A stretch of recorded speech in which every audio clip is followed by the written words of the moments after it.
نحمده ونصلي ونسلم على رسوله الكريم أما بعد فأعوذ بالله من الشيطان الرجيم بسم الله الرحمن الرحيم وإذ يرفع إبراهيم القواعد من البيت وإسماعيل ربنا تقبل منا إنك أنت السميع العليم ربنا واجعلنا مسلمين لك ومن ذريتنا أمة مسلمة لك وأرنا مناسكنا وتب علينا إنك أنت التواب الرحيم ربنا وابعث فيهم رسولا منهم يتلو عليهم آياتك ويعلمهم الكتاب والحكمة ويزكيهم إنك أنت العزيز الحكيم صدق الله مولانا العظيم وصدق رسوله النبي الكريم ونحن على ذلك من الشاهدين والشاكرين والحمد لله رب العالمين.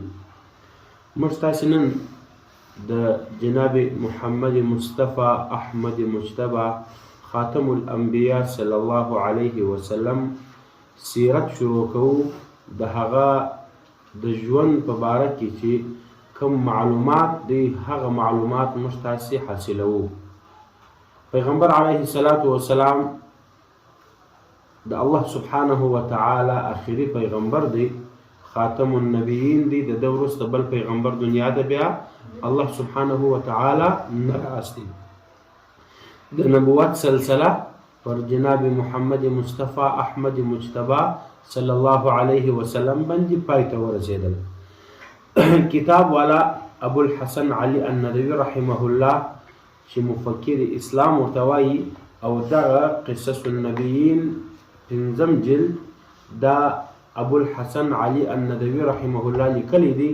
د دې څخه مخکې څلور کتابونه د نور لیکلي دي. قصص النبیین اول جلد چې په هغه کې د ابراهیم علیه السلام قصه وه، او قصص النبیین دوهم جلد چې په هغه کې د نوح علیه السلام او حضرت یوسف علیه السلام قصه وه، او دریم جلد هغه د حضرت موسی علیه السلام قصه وه، او په څلورم جلد کې د حضرت سلیمان، حضرت داود، حضرت ایوب، حضرت زکریا علیهم السلام او حضرت شعیب علیه السلام قصې وې، د هغو سیرت و. په پنځم جلد کې ابو الحسن علي الندوي رحمه الله د نبی کریم صلی الله علیه وسلم پر ژوند باندې رڼا اچولې ده.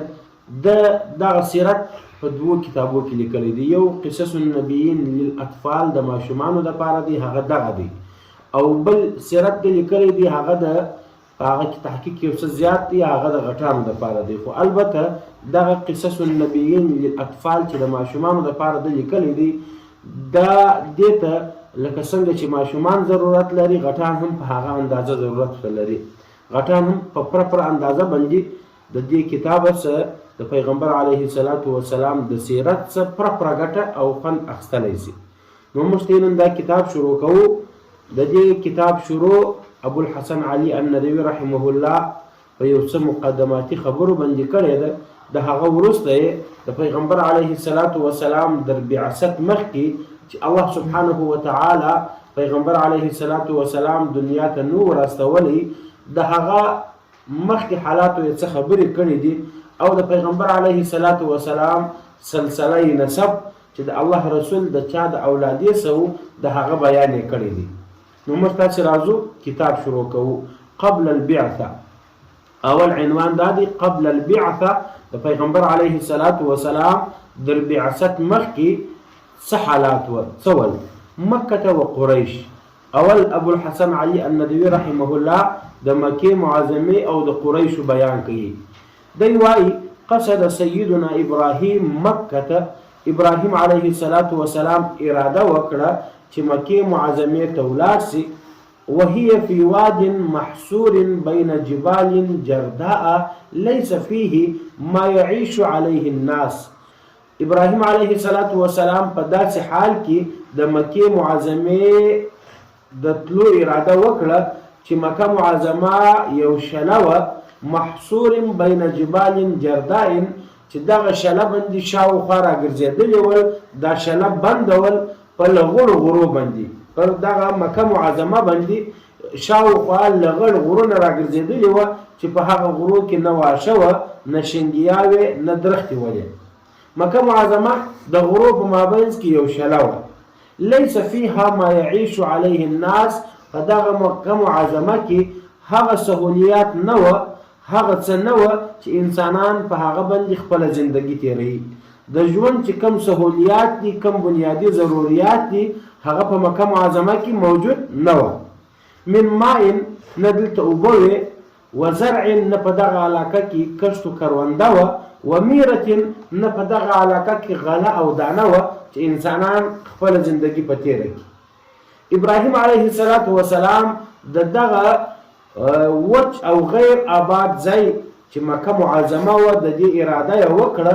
ومعه، د ابراهیم علیه السلام سره ورسره وه زوجه هاجر، د ده بیبي، د ده میرمن حضرت هاجره رضی الله تعالی عنها، وولده اسماعیل، او د ده بچی اسماعیل علیه السلام. هاجره رضی الله عنها په تاریخ کې لیکلي دي او په روایاتو کې راځي چې کله ابراهیم علیه السلام د خپل کوروالا حضرت سارې رضی الله عنها سره د خپل وطن څخه د هجرت اراده وکړه، د عراق څخه را روان شو د شام په خوا باندې، نو پر لارې باندې و حضرت ابراهیم علیه السلام ته یو ظالم بادشاه په مخه ورغلی. هغه ظالم بادشاه چې کله ابراهیم علیه السلام ولیدی چې د هغه سره یو میرمن ورسره ده، د هغه ظالم بادشاه عسکرو فوجانو و خپل بادشاه ته وویل چې دلته یو سړی دی، د هغه سره یو ښځه ورسره ده، ډېره حسنه او ښایسته ښځه ده، په دنیا کې د ټولو ښایسته ښځه ورسره ده. د ابراهیم علیه السلام څخه پوښتنه وکړه، ول دا څوک ده؟ دول دا زما خور ده. مطلب یې دا و چې په دغه وخت کې د ابراهیم علیه السلام په تابعینو کې، په امتیانو کې د ده د کوروالا حضرت سارې رضی الله عنها ما سوا بل چا ایمان نه و راوړی. د ده مطلب دا و چې دا زما ایمانی خور ده. نو هغه ظالم بادشاه حضرت ساره رضی الله عنها و خپل ځان ته وروغوښتل. بیا دغه ظالم بادشاه اراده وکړه چې د حضرت سارې رضی الله عنها سره بد عملی و بد فعلی وکړي. کله چې دا د ابراهیم علیه السلام ثبوت له ابراهیم علیه السلام الله سبحانه وتعالی ته متوجه سو، پر لمانځه باندې ودرېدی. وای کله چې حضرت ساره رضی الله عنها و هغه باچا ته ورله، کله چې هغه اراده وکړه چې و حضرت سارې رضی الله عنها ته لاس وروړي، الله سبحانه وتعالی به یې لاس وچ کړي. لاس به یې بالکل وچ شو، لاس به یې پلټ شو، کار به یې پرېښود. ډېر ځله یې دا کوشش وکړي، خو هر وار چې به یې اراده وکړه لاس به یې بالکل پلټ شو، لاس به یې ښی شو، کار به یې پرېښود. بیا یې خپلو عسکرو ته وویل چې دوی خو ما ته انسان نه دی راوستلی، دا خو یو پیری دی یا یو فرشته ده، دا څنګه انسان؟ نو بیا بادشاه ناکامه شو. الله سبحانه وتعالی دغه بادشاه په د خپل غلط اراده کې ناکامه کړي. په دغه وخت کې دغه بادشاه و حضرت ابراهیم علیه السلام ته یو تحفه ورکړه د یو منځ په شکل باندې چې هغه هاجره رضی الله عنها نومېدل. ابراهیم علیه السلام د هاجرې رضی الله عنها سره نکاح وکړه. دغه هاجره رضی الله عنها ده. ابراهیم علیه السلام چې کله مکې معظمې ته راغلی، نو د ده سره دغه میرمن هاجره رضی الله عنها ورسره وه، او بل چې د دې څخه کوم بچی و حضرت اسماعیل علیه السلام دا ورسره و. دغه درې کسان مکې معظمې ته راله د څه لپاره؟ فرارا من الوثنیة المنتشرة فی العالم، چې د تېښته وکړه، دی را تښتېدلي وه د هغه بتپرستۍ څخه. فرارا دی مکې معظمې ته د دې لپاره راله چې دی را تښتېدلي ول من الوثنیة المنتشرة، د هغه بتپرستۍ څخه چې هغه خپره سوې وه فی العالم، په ټوله عالم کې. ورغبة، او بل دی د دې لپاره راغلی و مکې معظمې ته چې دی دا شوق درلودی فی تأسیس، چې دی جوړ کړي مرکز، یو داسې مرکز جوړ کړي په مکه معظمه کې چې په هغه مرکز کې يعبد فيه الله وحده، چې په هغه مرکز کې یوازې او یوازې د الله سبحانه وتعالى عبادت کیږي. ويدعو الناس إليه، او ودغه په دغه مرکز کې خلق و الله سبحانه وتعالى وطرف ته راوبولي. ويكون منارا، او دغه مرکز د نور او رڼا د هدایت یو منار سي. ومثابة للناس، او دغه مرکز د خلقو د بار بار راتلو او د بار بار راتګ یو ځای سي. کله چې دی مکه معظمه ته رااله، ابراهیم او اسماعیل علیهما الصلاة والسلام دواړو په مکه معظمه کې د الله سبحانه وتعالى کور بیت الله شریفه چې دا اوس مستي کعبه ورته وایو دغه جوړ کړه. کله چې الله سبحانه وتعالى دې ته دا توفیق ورکړي چې دې په مکه معظمه کې د دې ښار نوم، د دې شلې نوم، د دې علاقې نوم مکه معظمه دی، او دا کم کور او کم مرکز چې دی الله سبحانه وتعالى د عبادت لپاره جوړ کړي، دغه مرکز او دغه ځای ته کعبه وایي. چې شو ته وایي؟ کعبه. تقبل الله هذا العمل، الله سبحانه وتعالى د حضرت ابراهیم علیه الصلاة والسلام دغه عمل قبول کړي. وبارك في هذا المكان، او الله سبحانه وتعالى په دغه ځای کې چې بیت الله شریفه ده او کعبه ده، الله سبحانه وتعالى په دې کې برکت واچوي.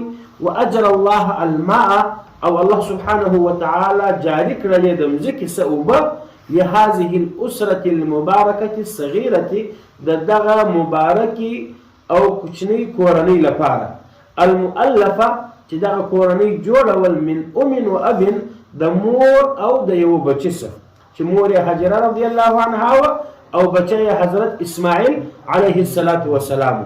وقد تركهما ابراهيم في هذا المكان القاحل، کله چې ابراهیم علیه الصلاة والسلام د خپل میرمن او د خپل بچی مکه معظمه ته راوستل، ابراهیم علیه الصلاة والسلام دې دواړه دلته پرېښول، په دغه وچ ځای کې، په دغه غیر آباد ځای کې پرېښول، هغه ځای المنعزل عن العالم چې هغه د ټول عالم څخه ګوښه و. وکانه بئر زمزم، دغه اوبه چې الله سبحانه وتعالى د مځکې څخه جاري کړلې دا ساوه د زمزم. الله سبحانه وتعالى د حضرت هاجرې او حضرت اسماعیل علیهما الصلاة والسلام لپاره د مځکې څخه د اوبو چینه را روانه کړه، او دغه چینې او څا نوم و ساده زمزم. وبارك الله في هذا الماء، الله سبحانه وتعالى په دغه اوبو کې برکت واچوي.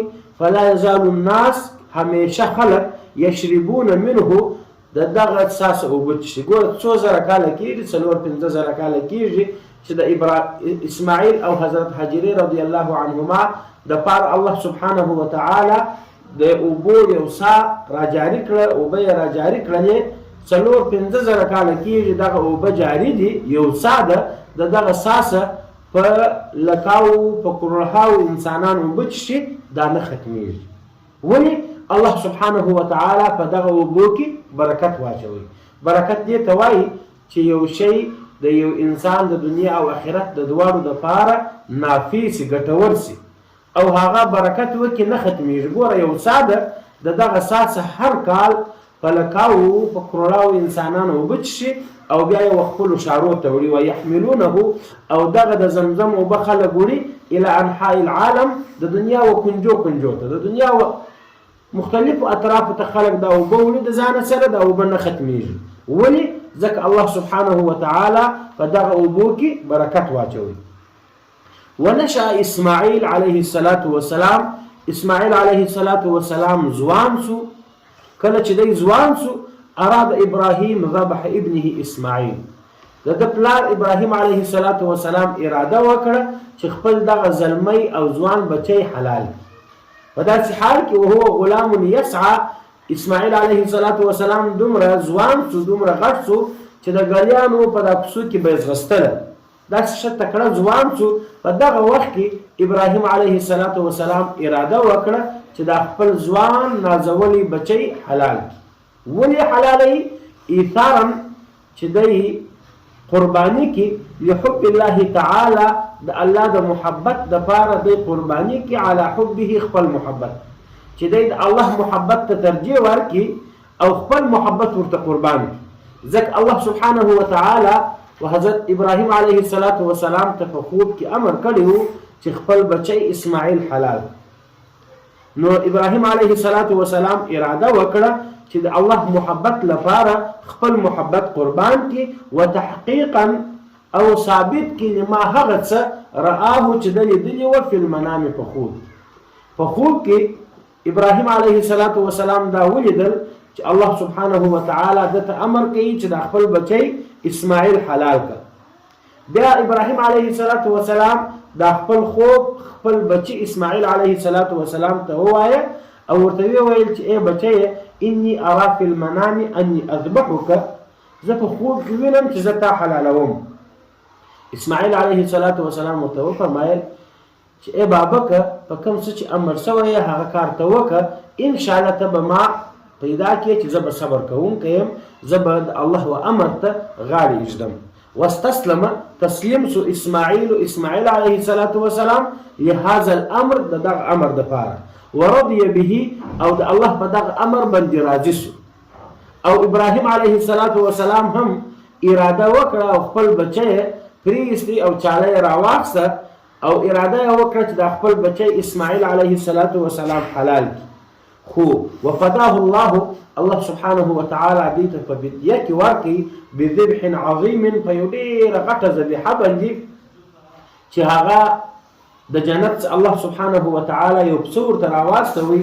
ابراهیم علیه السلام د خپل بچي پر ځای هغه پسه حلال کړي او غټه ذبیحه یې ځکه ورته وویل چې دغه د ابراهیم علیه السلام عمل او دغه د ابراهیم او اسماعیل علیهما السلام قربانی الله سبحانه وتعالی ته دومره محبوب اسول چې دا یو سنت ابراهیمی وګرځوي او در قیامت پورې به مؤمنان او مسلمانان د عید الاضحی په ورځ باندې د ابراهیم علیه السلام پر دغه سنت عمل کوي او پسونه به حلالوي، قربانیان به کوي. د چیش لپاره؟ د ابراهیم علیه السلام د هغه قربانی د یادګار لپاره. الله سبحانه وتعالی حضرت ابراهیم علیه السلام ته د جنت څخه فدیه راواستول او حضرت اسماعیل علیه السلام د حلالولو څخه خلاص کړي. ولې؟ لیکون چې د اسماعیل علیه السلام سی عون ابيه د خپل پلار کومکی فی الدعوه د دین په دعوت. ګوره پیغمبران چې الله سبحانه وتعالی دنیا ته راستولي ول، هغه الله سبحانه وتعالی دنیا ته د دنیا د کارو لپاره نه ورستولي، هغه الله سبحانه وتعالی د دعوت او د دین د رسولو لپاره راستولي و. دا چې اسماعیل علیه السلام الله سبحانه وتعالی د حلالولو سنجات ورکړي، په دې خاطر ورکړي چې دی د خپل پلار ابراهیم علیه السلام کومکی او مرستیان سي د دین په دعوت. موږ تاسې به هم د دین دعوت کوو، د دین تبلیغ به کوو، کوشش به کوو، خلک به ښو کارو ته امر کوو، د بدو کارو څخه به منع کوو. لیکون چې سی اسماعیل علیه السلام عون ابيه د خپل پلار کومکی فی الدعوه د دین په دعوت کې الی الله، هغه دعوت چې ابراهیم علیه السلام د چا طرف ته کاوه؟ د الله سبحانه وتعالی طرف ته. خلک د یو الله سبحانه وتعالی و عبادت امر کول چې ای انسانانو تاسو د یو الله سبحانه وتعالی عبادت وکړئ، تاسو د بوتانو او تاسو د مجسمو عبادت مکوئ. وليكون او بل د دې لپاره الله سبحانه وتعالی اسماعیل علیه السلام ته د حلالولو سنجات ورکړي. لیکون چې اسماعیل علیه السلام سی جد نیکه آخر نبی د آخري پیغمبر و افضل رسل او د افضل پیغمبرانو څخه د هغه افضل پیغمبرانو څخه افضل چې کوم پیغمبر دی د هغه نیکسي. افضل الرسل د پیغمبرانو د ټولو افضل رسول څوک دی؟ محمد مصطفى احمد مجتبى صلی الله علیه وسلم چې زموږ د آخري پیغمبر دی. الله سبحانه وتعالی دا اراده وکړه چې اسماعیل علیه السلام د آخري پیغمبر، د افضل پیغمبر، د ټولو د اکمل پیغمبر، د هغه شایسته او د ټولو هغه د لوړ پیغمبر نیکس. وعاد ابراهیم ابراهیم علیه السلام چې کله واپس رالی الى مکه مکې معظمې ته واشترك الاب والابن دغه پلار او بچی سره یو ځای شوله فی بناء په جوړولو کې بیت الله د الله د کور بیت الله وکانه دعاؤهما کله چې دی د بیت الله شریف جوړول دی دواړو دا دعا کول چې يتقبل الله چې پروردګار تقبل ک زمر هذا البيت دغه ستا کور ويبارك فيه او پروردګار ته په دا کور کې برکت واچوه وان يعيش على الاسلام او بل دا دعا کول چې پروردګار ته مشته ژوند پر اسلام او ایمان راکا ويموت عليه او مرګ هم مشته د ایمان او اسلام په حالت کې راوله ولا ينقطع بموتهما او پروردګار ته دا ستا کور او دغه د دین دعوت او دغه د ایمان او اسلام دعوت دا زموږ په مرګ باندې مکاټوه چې موږ مرسو نو دا کار ختم شي وان يبعث الله نبيا او بل د بیت الله شریف د جوړولو په وخت دا دعا کول چې پروردګار ته یو بل پیغمبر راواستوه من ذریتهما زموږ د اولادې سره داس پیغمبر یجدد چې هغه را نوې کی دعوت جده د خپل نیکه دعوت ابراهیم د خپل نیکه ابراهیم علیه السلام د دین دعوت د توحید دعوت د آخرت د یوم الاخره دعوت دا را نوې کی ويتم او پرکی ما هغه دعوت بدأه چې د نیکه حضرت ابراهیم علیه السلام شروع کړی الله سبحانه وتعالى په سوره البقره کې دا قصه کوي واذ يرفع کله چې پورته کول ابراهیم علیه السلام القواعد د بیت الله شریف دیوالونه من البيت د بیت الله شریف د کور او د بیت الله شریف سره واسماعیل څوک هم سره ملګری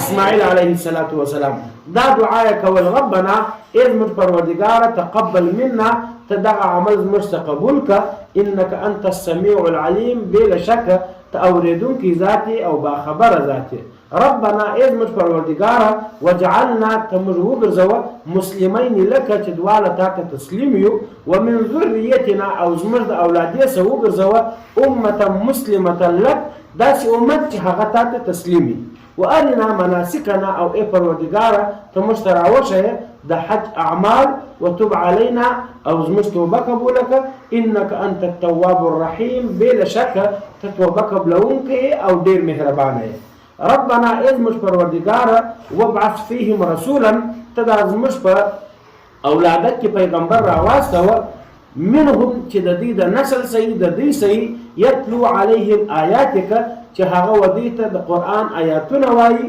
ويعلمهم الكتاب دې د کتاب او قران ورشي والحکمت دې ته سنت ورشي ويزكيهم او د دې پاکي کوي انك بلا شك پروردگار ته انت العزيز الحكيم تغالب ذاتي تزور ذاتي او ته حکمت والا ذاتي دغه ځای پوری مجنن د جناب رسول الله صلی الله علیه وسلم د سیرت څخه یو څه حصہ وویل الله سبحانه وتعالى د موږ د قیامت په ورځ د پیغمبر علیه السلام در بیرغ لاندې د هغه په امتیانو کې راپورته کړي واخر دعوانا الحمد لله رب العالمین